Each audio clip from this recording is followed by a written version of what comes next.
Deep in the ocean, an orca pod is on the hunt. But these aren't your average orcas. These guys are organized. Marketing team, did you get those social media posts scheduled for the SEAL migration? Aye, Captain. We even have an automated notification for all pod managers when they go live. They use Monday.com to keep their teamwork sharp, their communication clear, and their goals in sight. Monday.com. For whatever you run, even orcas. Go to Monday.com to dive deeper.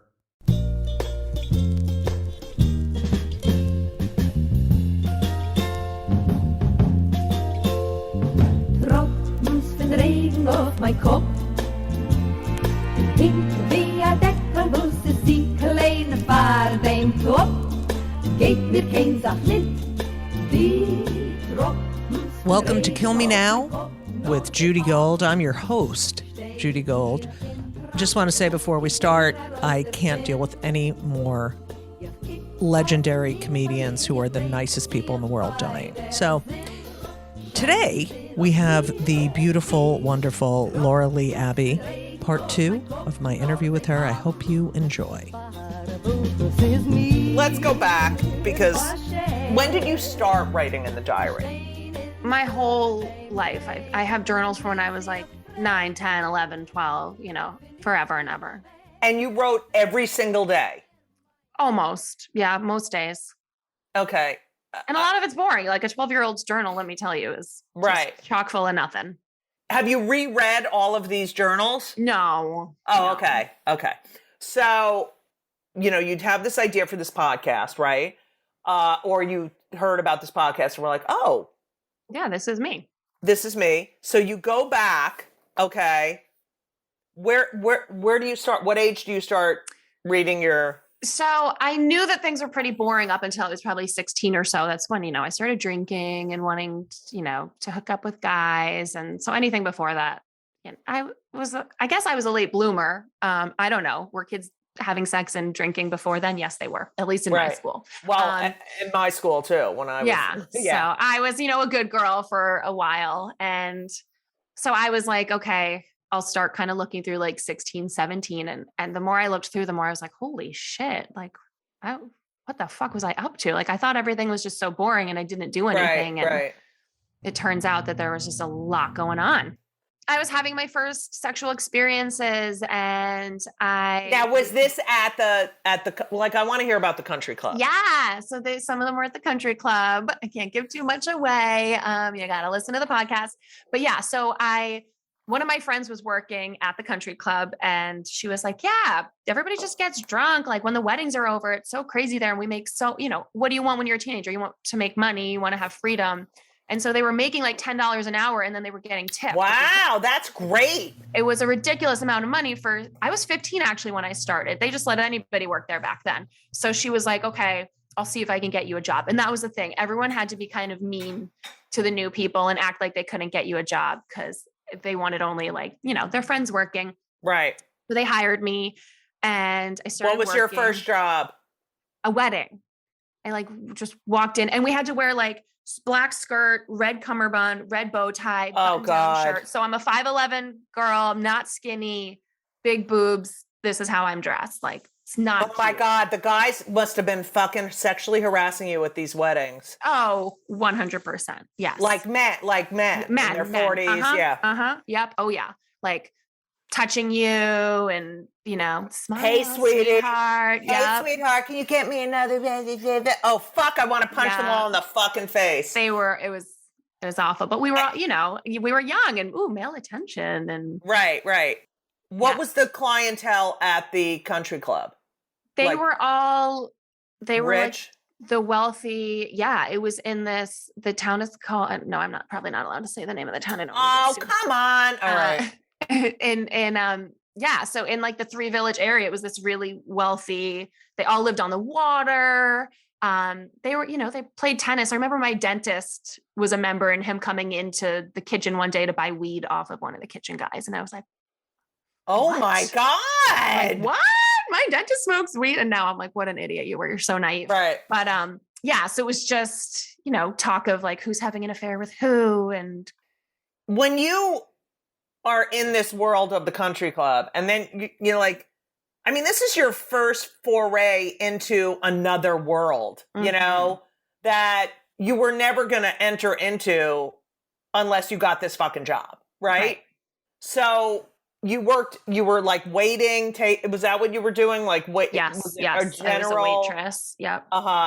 And the other people who worked there, were they in high school? Were they in college? Like, most of us were in high school. There were some college kids who would come home for, summer and the holidays, and everyone would come back to work because why wouldn't you? It was just so much money, and everyone just got drunk together. And, the management when I first got hired, like the manager was probably in his mid 40s and he was kind of a drunk. Sometimes he would pass out in the middle of the wedding up in his office. And so we would just be like, okay, party time, like whatever. What?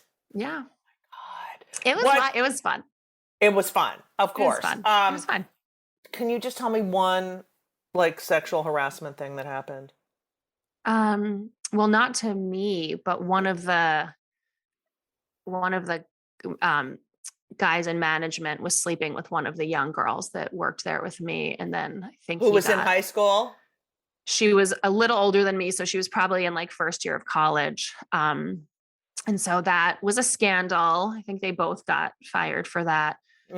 But there was just a lot of that going on. And the members and the staff didn't really, we all kept to our separate. Did you know the like gossip between the members and like the guys who were cheating on their wives and the wives who were cheating on the husbands? Yeah, we knew a lot. I think that was my first lesson in life, as to people will just do whatever the hell they want right in front of you. And you can just be who you are and nobody seems to care and you don't get caught. Yeah. It's weird when you get older and you realize everyone's a fucking, like I've realized everyone's a fucking asshole liar. Yeah. It makes you grow up. What do you think you learned from that experience about life? That you can get away with whatever you want. I think that was one of my first lessons in. If you have money. Yeah. Yep. So going back into your diaries at this time, I know that, I don't know if that's the first episode where you have this guy, Nick, in high school, who, first of all, you end up calling him. He sounds like such a great guy. He's such a great guy. Yeah. My wife is like, oh, we're talking about Nick again. She's so over it. Yeah, he was a friend of mine, and all these years go by and you forget. And my friends are like, who are you talking? Who was this guy that you say you had? So he wasn't popular. No, he wasn't popular. And how were you were just friendly with him in school?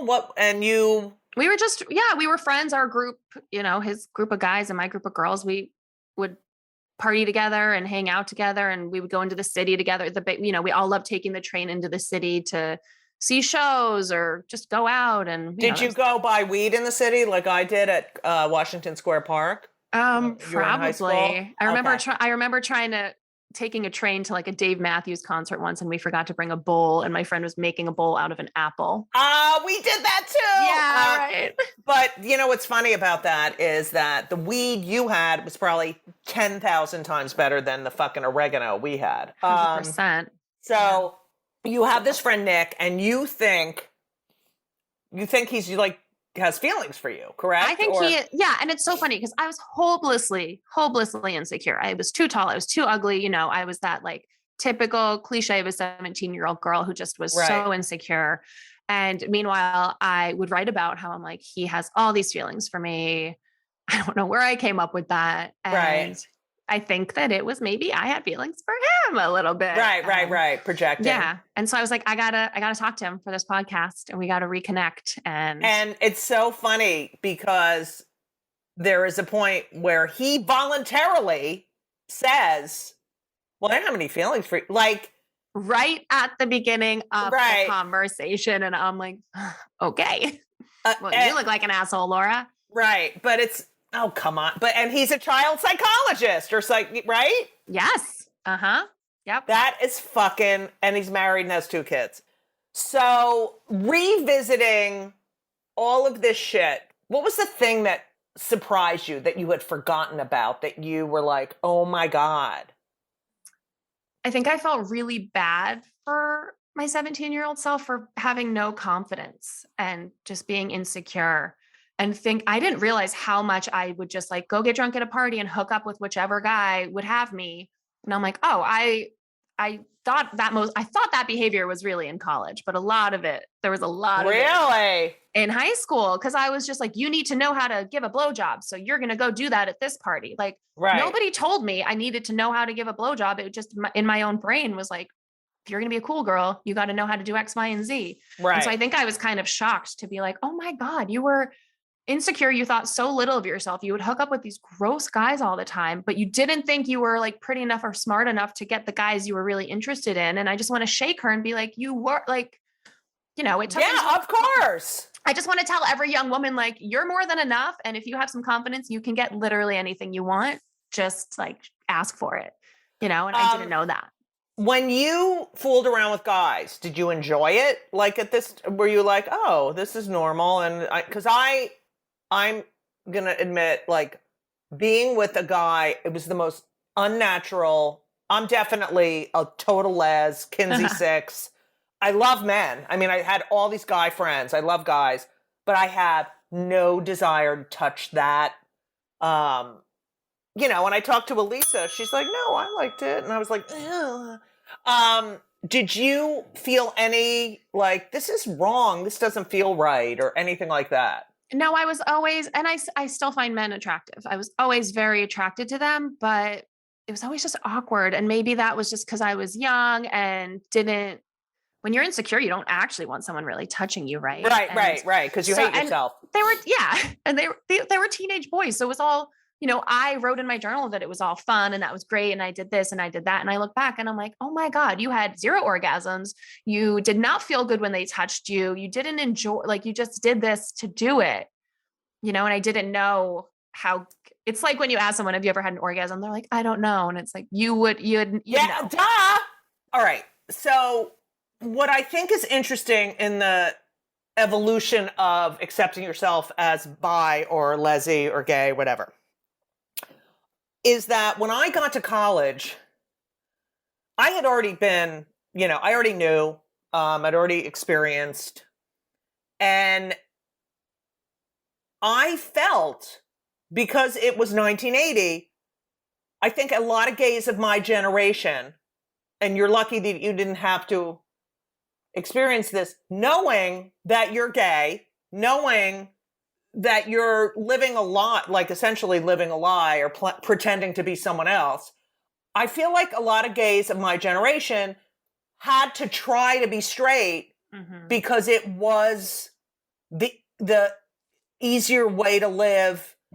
And so if you could, then do it, because otherwise your life is, and especially when the AIDS crisis hit, and you don't get to have a normal. I remember my mom saying that once when we were teenagers, like, I wouldn't mind if one of my kids was gay, but their life would be so much harder. Right. And, I of course I tried to be with guys because I was in college and I, like you feel this pressure. And I cannot tell you how it was just wrong. Like it was no, like yeah.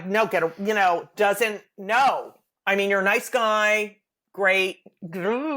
Yeah. And it's really funny because one of the guys who I went on a couple of, like, we were definitely, if I was, straight, or we would have fooled around, but we had, went out to dinner and I used to hang out with him, but I never, I was like, oh no, I was performing in Provincetown. I perform all summer. And after one of my shows, he comes up to me. This is like a frat brother.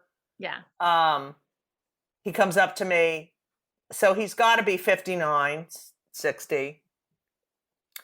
After the show with his boyfriend, he was married twice. His wife died. He got remarried. He has kids and stepkids. And he finally admitted to himself in his mid-50s. Isn't that crazy? Oh, isn't that fucking nuts? I wrote an article like that years ago. I interviewed women who were like, middle-aged, 30s, 40s, 50s, who were just coming out. And it was so interesting to talk to them because so many of them were just like, I wouldn't accept it. And I'm like, how did you get through this much life? Right. I was doing a show at Soul Joel's, and I guess in November or December, and there were these two women in their 80s, and one of them, their sons was there. He was probably in his 50s or whatever with his wife. And these women found each other. And I have so many stories up here in Provincetown. We play tennis. These women in their 70s and 80s who all have kids and grandkids, but couldn't live their true life until they were in their 60s. It's like fucking horrible. Horrible. And men could be bachelors way easier than women could be old maids, you know? And it's bachelor, old maid. Like, those are the two fucking choices for the You're gender. right. There is no term. There's no clear term for for a woman who's, you know.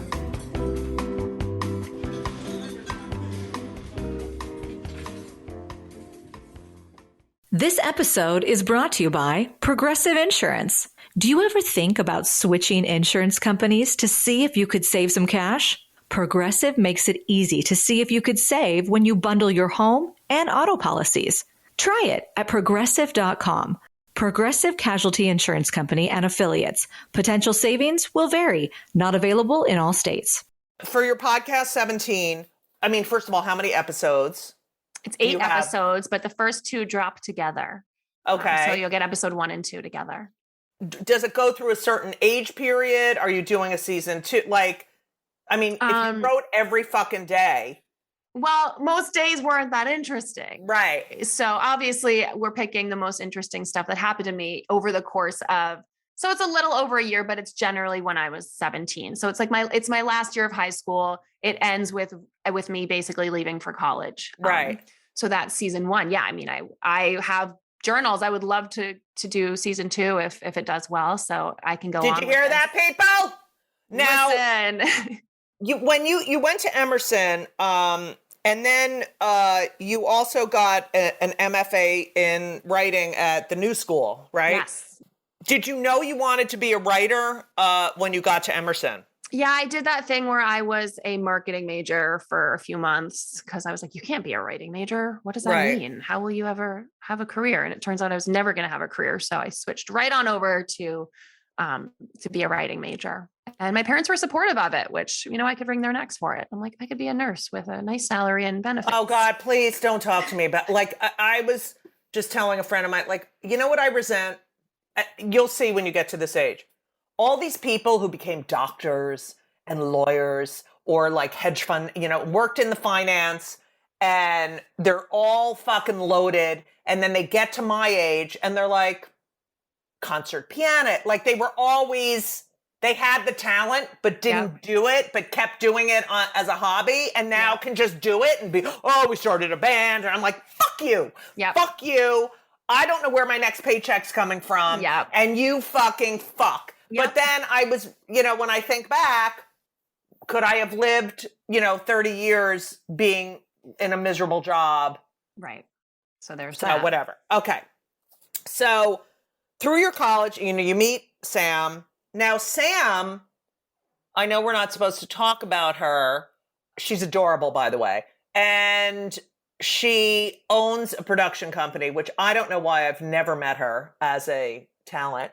Yeah. So she was in that world for a long time, and now she no longer owns the production company. But yeah, so we graduated college. I moved out to LA with her in 2007. Wait, you went to I just want to say that during college, you went abroad to the Netherlands. Yes.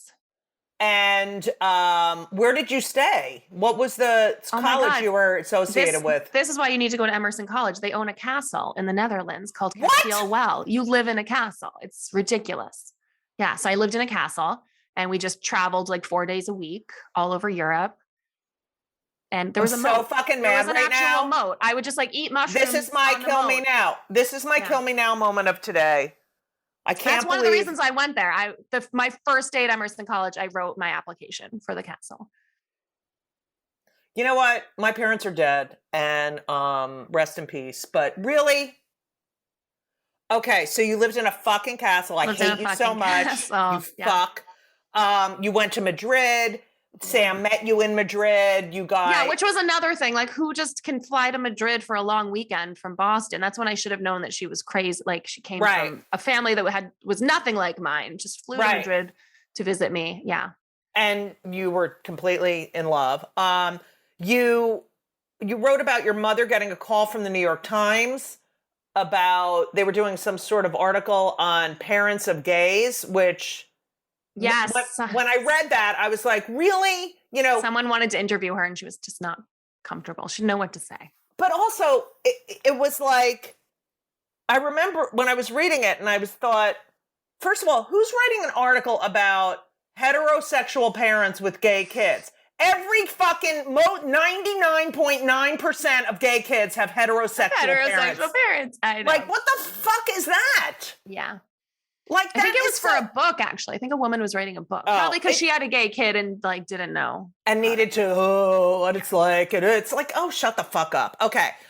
You went on your honeymoon to Southeast Asia? We did. Wow. Yeah. We went to China and Thailand and Cambodia and Vietnam. And it was fucking insane. I wish I could do it again. Just leave my kids. You can't. You have no life for another 20 fucking years. Yeah. Sam proposed to you in Oregon. In Oregon, yeah. How did you, here's the thing. As an old gay, who fucking proposes? Like, it's so, like, we have to decide who's going to propose. Yeah. Well, Sam is so type A and insane and crazy that right. Because, like a week before she proposed, my friends were like, they knew it was coming. They're like, when are you guys gonna get married? I was like, right. I'm never fucking getting married. Blah, blah, blah. And they were like, Sam, don't do it. Like, she's not ready.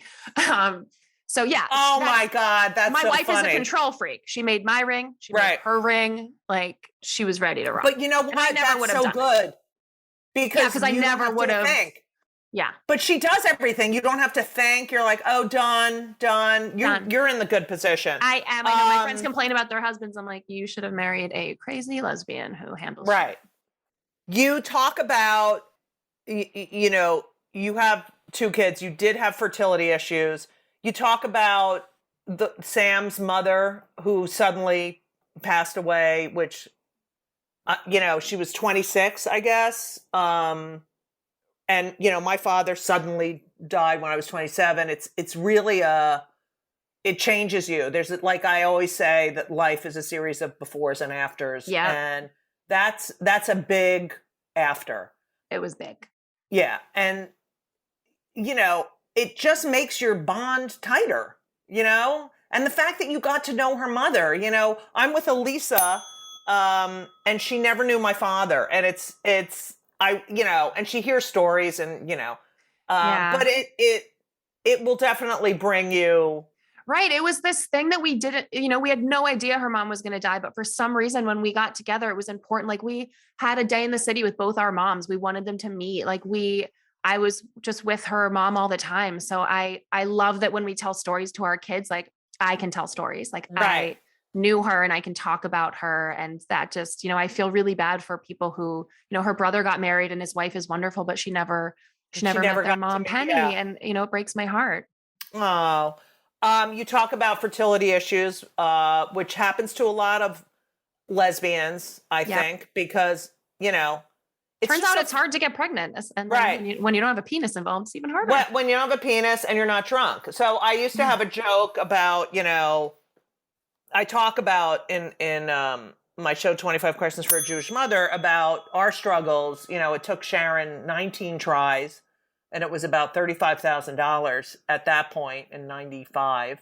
And it's really crazy because I have this joke about, it's not like we got drunk one night and dialed up the sperm bank. It's like the planning that went into it. Right. Yeah. And also you've talked about, and this fucking angers me so much, you talk about all the legal papers and, protecting your relationship, legally, which is, we had to travel with birth certificates and adoption papers. Yeah, we just adopted our kids this past year because, with the Supreme Court, I'm like, I'm not fucking taking any chances. Yeah, but if you're married, no. Wow. That's what I feel like. That's what a lot of queer couples think. And it's not the case. Obviously, like, we don't have families who are going to try to take our kids if something happens, but I'm like, why not protect ourselves? Like for, a few $1,000s, as much as it sucks, like get that extra protection. Whereas if I'm alone with my little one, Simon, and something happens to him, I'm not his biological parent, but I have those, I adopted him. He's mine. So nobody can, we're very clear when we started a family, like nobody gets to fucking tell us like what we're going to do, how we're going to do it. So if it means we have to adopt our own kids, we'll adopt our own. That's what we did. And it sucks. At no point does it not suck, but it's called a second parent adoption. Yes. A lot of people don't know that one of the precedent-setting cases for that is Woody Allen. I've told this story before, but my ex, when we broke up, hadn't adopted my younger son, and we were a precedent-setting case in the state of New York because, I allowed her. Yeah. And it's just the hoops that we have to go through are, and the fact that it's still happening is so fucking infuriating. And I've been saying stuff on stage about being entitled, and I think the definition of being entitled is never having to protest or have someone fight in front of the Supreme Court for your basic human rights. Basic human rights. Yeah. I'm like, we had to have a social worker come check out our house so we can adopt our own children. Right. They come in. I know. We did the same thing. But they do that with all adoptions, but it's fucking ridiculous when it's already your kid, Right.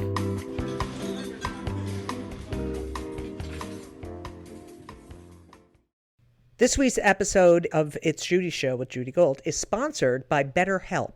And if you know me, which I think you do because you're listening to my podcast right now, you know that I am a big advocate for therapy. I think it benefits everyone. I think there's so many people who need it, who don't partake. It is so important for your emotional health and well-being. Therapy is fantastic. It is in every stretch of the imagination. And if you're thinking of starting therapy, please do it. But please give BetterHelp a try. It is entirely online. It's designed to be convenient. It's flexible. It suits your schedule. You fill out a brief questionnaire to get matched with a licensed therapist, and you can switch therapists anytime for no additional charge. I have switched therapists in my life. I've had many, many therapists, and sometimes it's not a great fit for you, but don't give up. Therapy is beneficial. You can learn about yourself. You can process and just be emotionally healthy. I'm telling you, do it. BetterHelp is great because, when I used to schlep to my therapist's office, it was so annoying. You have to do it and you sit there and you wait. And then I'm telling you, doing it online is fantastic. And BetterHelp is amazing. I know a lot of people who've used it. So if you're thinking about therapy, go to BetterHelp.com. Let the gratitude flow. This is Gratitude Month, people. So you need to let the gratitude flow with BetterHelp. Visit BetterHelp.com/JudyGold, JudyGold, today, and you will get 10% off your first month. That's BetterHelp, HELP.com/JudyGold. You're welcome. You are now a mother of Quinn and Simon. You live in the Hudson Valley in a fucking farmhouse. I hate you. Oh my God, I want to burn it down. It's why? Nothing a problem. Because everything breaks. You want an old house because it's charming, and then you buy one and you're like, oh, I don't fucking know how to fix any of this. I need a brand new house. I need a new house. That is meant for people living in 2022. And you teach, you're a spinning instructor, so you are fucking athletic, so shut the fuck up. You teach but not cycling. in a coordinated way. Yeah, my wife and I own a fitness studio, which was a great call right before COVID. So that's been, But aren't you doing online shit? We did some for COVID, but now we're back. We're back in the studio, and we have just been hanging on for dear life for the past year and a half. And how are the kids doing? Kids are great. I mean, if they cancel school, I'm going to rip all my hair out. But right I now, know. I feel so lucky that, you know.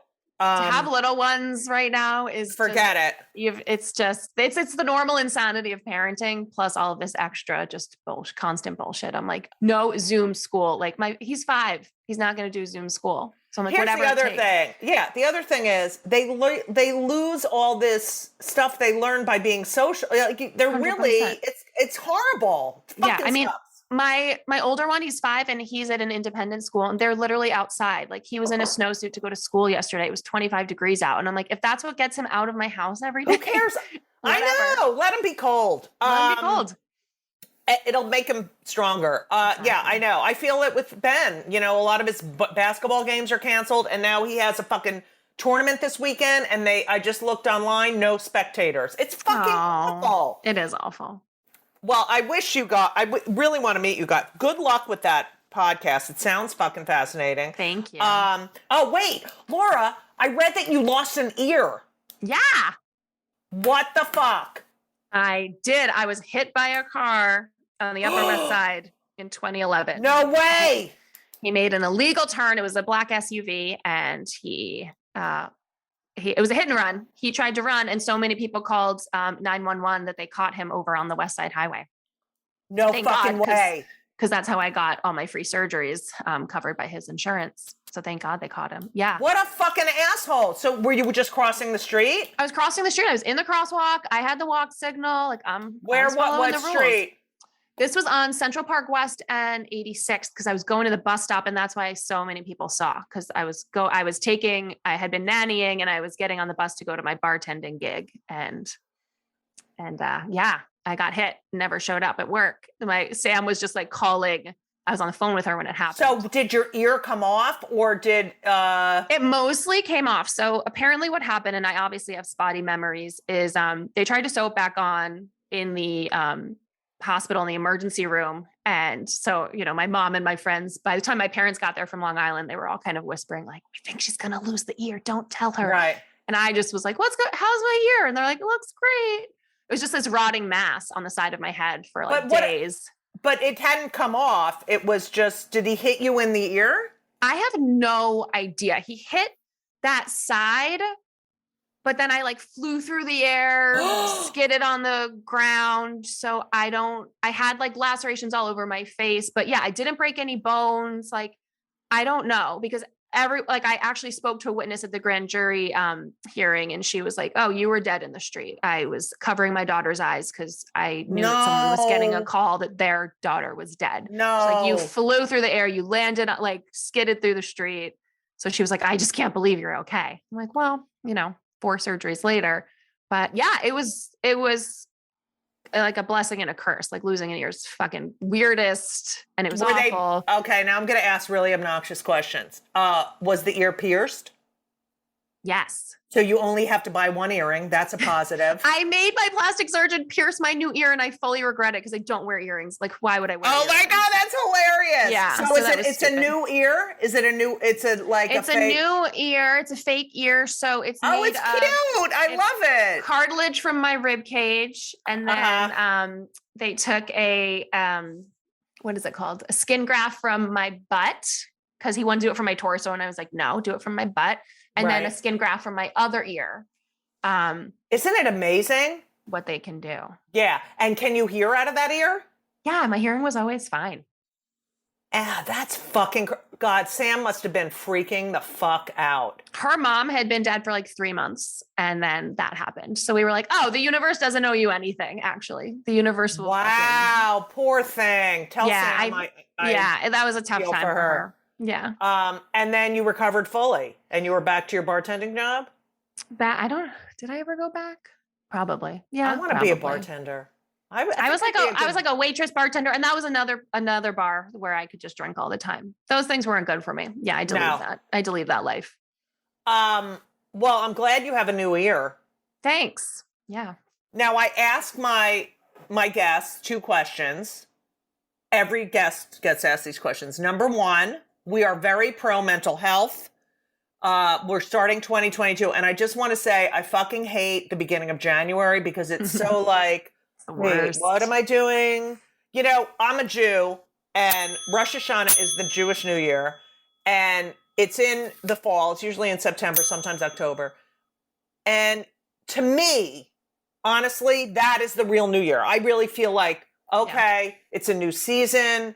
You know, it's when school begins. It's also, you know, Yom Kippur is a time where you sit and think about everything you did that year. And, you know, there's all these traditions. And I do feel like that is the New Year. This January shit where you're like, holidays, holidays, holidays, holidays. And then you're supposed to be a brand new you right after those holidays. Right. And it's so depressing. The weather sucks. It's fucking shit. I hate this whole beginning of January shit. So what do you do for your mental health? I'm on, as everyone knows, antidepressants. I suffer from ADHD and depression and OCD and eating my fingers. What do you do for your mental health? I journal, which is just, I've tried to get back into just the daily writing, whatever, which I think helps kind of let me go back through, even if it's just a boring day, like just talk about the kids or talk about my feelings. And this sounds so bullshitty. I hate that this is what I'm going to say, but it's like, I go crazy if I don't exercise. Like that's good. Same way. Yeah. And I don't want to sound like one of those people, cause I'll also come home and eat like 7 cookies. Like I am not one of those. I just like to physically do something. Like if I'm having a shitty day, my wife is like, just please go for a run, just please. So you can deal with this, you know? So it's like, no, she's right. Sweat it out. I do the same thing. If I don't exercise, and a lot of people have said that they exercise, meditate, but I know, you know, I was a runner, which is why I can't fucking walk anymore. And, you know, the endorphins are so, and just getting outside and being, very important. Exercise is very important. The podcast is called Kill Me Now because I literally get so overly annoyed about the stupidest things. And I want to know what pisses you off more than anything and it like makes you fucking crazy. This is a tough question because it turns out I am just a crotchety bitch and everything makes me crazy. My wife's like, well, when I do this, when I do that, I'm like, okay, well, everything you do makes me crazy. But, you know, we were flying, we took the boys to Florida over the holiday break and it was a disaster. Flying was a bad idea. But when people just like, there are zones and everyone fucking lines up in front of the gate. Like, why are you storming the gate? And then you land and they all stand up and grab their shit. Like you're not going to go out one row at a time. So the way people behave, anything to do with travel, I cannot. Okay. So here's a couple of things, because I travel all the time. I know this is snotty, but I travel JetBlue and I'm Mosaic, okay? So I know when I am getting on that plane. I know that it's going to be, you know, people in wheelchairs, people with disabilities, people traveling with babies, and then, you know, the armed forces, you know. Then I know I'm next. Yes. I'm next. So I will stand close. And these people are like trying to and it's like, fuck you. Fuck you. We're all getting on. Like, this is not Southwest. You have your own seat. Right. And then they all go up and they're like, you know, the ones who give the fucking ticket and they're like, I'm sorry, you're group 4. And they're like, what? Your group. What? Oh, shit. It's like, fuck you, you fucking asshole. One time, though, listen to this. I got some lambasted because I always think that there are people who act like they have some sort of, you know, need extra help. Just to get on the plane. Don't just to get on the plane. So I was like, and this person was so obnoxious and was like pushing and got on. And I was like so annoyed. I'm like, what the fuck? And people were like, you don't know what her disability is. She could have you can't see it from the outside. And I'm like, you're not allowed to question it. I know. And it's like, if you didn't fucking push me, I wouldn't have fucking been like, you're a fucking asshole. I totally agree the way and I feel so sorry for flight attendants now. Because they're fucking police officers. You know, JetBlue hires ex-police officers and firefighters and stuff. A lot of their flight attendants.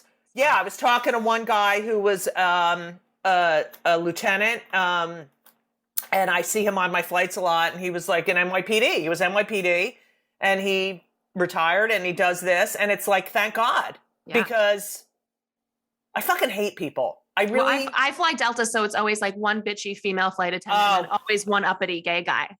Those are the flight attendants on every Delta my God, flight. that's right. That is so true. That is so fucking I'm here true. for it. But yeah, I mean, I travel with small children. So when everyone's like storming the gate or at the end like of the flight, when everyone's just trying to like push off the plane, I'm like, you are fucking sitting behind me. I have a screaming 23-month-old. Let me off the goddamn plane. And don't put your fucking luggage all the way in the front when you first get on and then get mad. I hate that one. I fucking hate that. It's like we're all getting off and you're not you're 2 rows behind me and you're not getting off before me, you fucking piece of fuck. You will wait and I will take my time. Do you, this is my final question. Do you do Benadryl with the kids on the plane? We never have. And you know what? This last time was such a disaster. My almost 2-year-old was a fucking nightmare. And so we were like, you're on the no-fly list for at least a year. And then we might have to try this Benadryl thing. Yeah, the Benadryl. That's what we did. That's what we did. Benadryl. I know. My mom's like, we used to just give you Benadryl. I'm like, can you do that anymore? Yes. But the doctors now will tell you, they're like, it might not work. It might backfire and make them more energetic. And I'm like, is that a lie to stop us from doing it? I have that opposite. It has the opposite effect on me, but it's very rare. And also, until you have kids, you feel sorry for the parents when the fucking kid is acting like a mental patient. Yeah. Even though it is annoying, but yes. I know. I feel bad for other people, but I always just feel worse for myself. So right. You're like, shut up! Stop kicking the seat in front of you. Fuck. Good luck with everything. Thank you. Good luck with the podcast. Good luck with the exercise studio. Good luck with the kids, because soon they're going to tell you you're the worst mother in the entire world. Oh, my 5-year-old told me he hated me the other night, so I don't know when that switch flipped. Oh. I'm like, you were a down payment on a house, and now you hate me? Yeah, exactly. Yeah. And then, tell them that they ripped up your vagina and stuff like that. Yeah. And it's really healthy. But thank you so much. Thank you so much. This was so much fun. Thank you. Thank you so much for listening to part 2 of Kill Me Now with Laura Leigh Abby. Kill Me Now is produced by Laura Vogel, edited by Colin Schmaling. This podcast would not be possible, nor would I be alive without the help, dedication, and love, not sure about that, of Brittany Jo Sowards. If you like the show, which how could you not? I mean, it's me. Listen, if you haven't subscribed or left a review, like really, I need you to subscribe and leave a review. 5 stars. 5 stars only, because my Uber review is 4.49. Like, I don't know. Like, I'm really nice. I always tip. I'm like, hi, how are you? I really try to be friendly. I can't fucking take it. Like, you cannot, I don't think it's right. I don't think it's right that they should give Uber reviews. It's so subjective.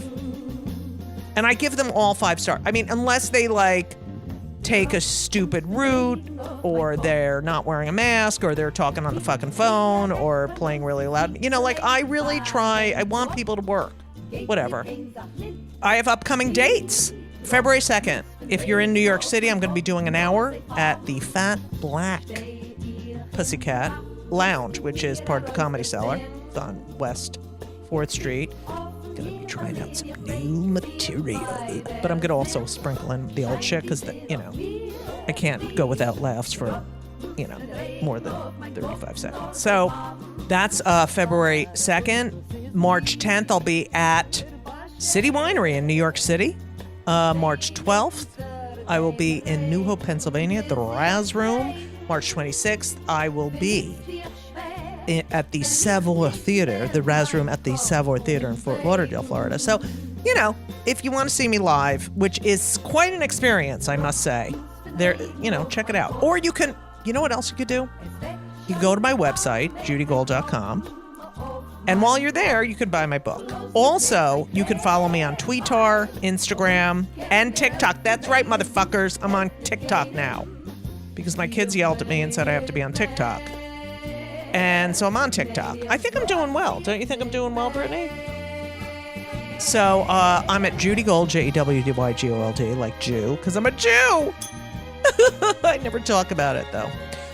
Anyway, so I hope we don't have any more tragedies this week. any more deaths of legendary comedians who were the nicest people in the world. It's too much. So I'm hoping for that. If you are not boosted, get a fucking booster. If you're not vaxxed, leave me the fuck alone. Like, I don't even want to deal with you. You're disgusting. Wear a mask. Just be safe, because you know what? This has to go. I can't take it anymore. I mean, it's been 2 fucking years with this shit. All right, I wanted to end on a high note. Thank you all for listening. And if you're still listening, I fucking love you, because I can't believe you're still fucking listening to me ramble on and on. So have a great week. Stay safe. And as we always say, so long.